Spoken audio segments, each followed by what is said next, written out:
Hey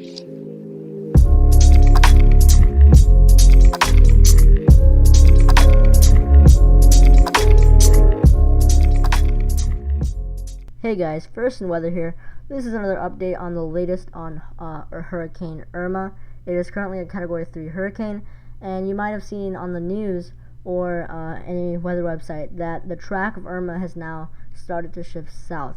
The National Weather Service has now shifted the track to focus more on areas south of Florida. So Hurricane Irma is expected to go southwest and then slowly start to go west-northwest, and by next weekend be south of Florida. And so after this, the question becomes, where will it go from there? So this is where Hurricane Irma will be. Let me switch colors real quick. So this is where Hurricane Irma will be by this weekend. But the question is, will it go west of Florida and weaken very quickly, or will it go due north and go back out to sea, strengthen, and then make landfall? So these are the two possibilities right now. The possibility of it going west of Florida would make it a very weak system by the time it reached us, or potentially wouldn't even reach us because it would be caught by this trough and it would go right here. If it goes here, then it would likely intensify and then potentially bring a pretty big impact to North Carolina, South Carolina, and Virginia. And so this is a GFS model. This is Hurricane Irma, and as we go in time, you can see that it takes it up, and in this run, the GFS is taking it east of Florida. And so it has it as pretty strong hurricane, major hurricane, and then it makes it go inland around South Carolina around Tuesday as a Category 2 or Category 1 hurricane.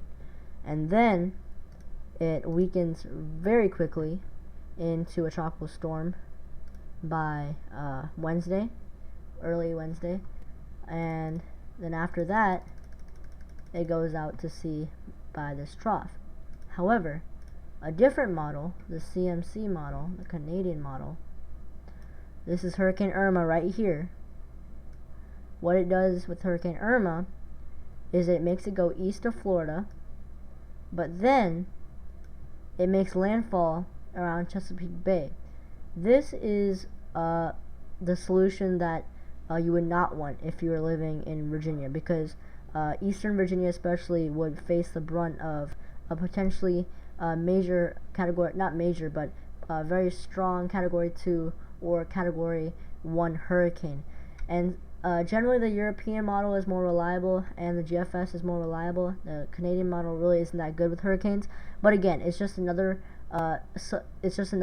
thought as what could happen. Some of the models are saying it will go west of Florida, weaken very quickly. Some of them are saying it's going to go east and go into South Carolina and then west and weaken quickly and have minimal impact on Virginia. And others are saying it's going to go into northeastern North Carolina and southeastern Virginia and bring a huge impact to Virginia. So that's the question we're going to be answering, or I'll be answering for you guys.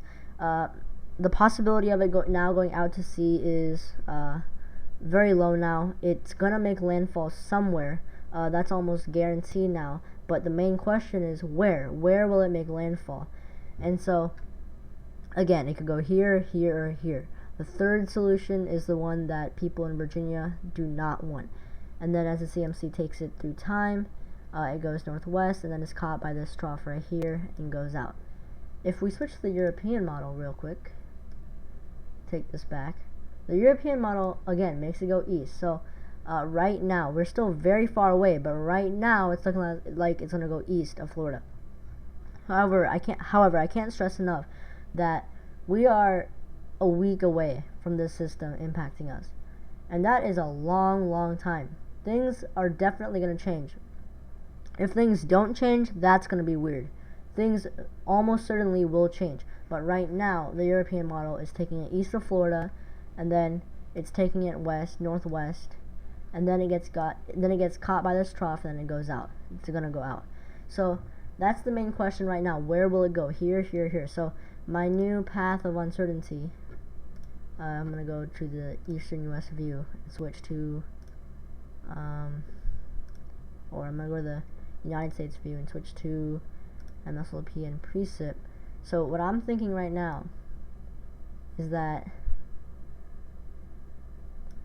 once the system, it's relatively certain that this system will impact Cuba, will impact the Caribbean, those areas. It's relatively certain that it will end up here. But after this, where will it go? Will it go here, here, or here?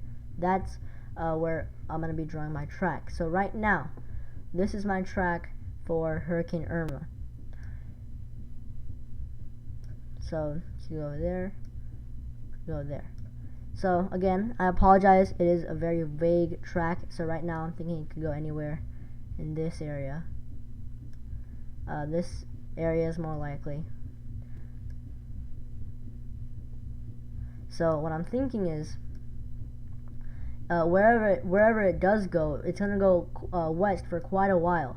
So if it goes west of Florida, it's gonna go here and then get carried out. If it goes here, it's gonna go here and then get carried out. So I think northeast, right now there's a low chance that it'll make a direct impact on the northeast, very low in fact. But it's almost very certain that it's gonna end up in this area. But after this, that's the main question: where will it go after this? And if it does make landfall, wherever it makes landfall, which is looking like a more likely scenario, it's going to bring some pretty big impacts. They're talking about hurricane force winds, storm surge, flooding, and so we saw what happened in Texas from Harvey. It's not going to be as bad as that, but still, if it does hit as a Category 1, Category 2, there still will be some tremendous impacts from the system. I'm not saying right now that it's guaranteed to make landfall in the United States, but I'm just saying that right now, that's looking like the likely outcome from Hurricane Irma.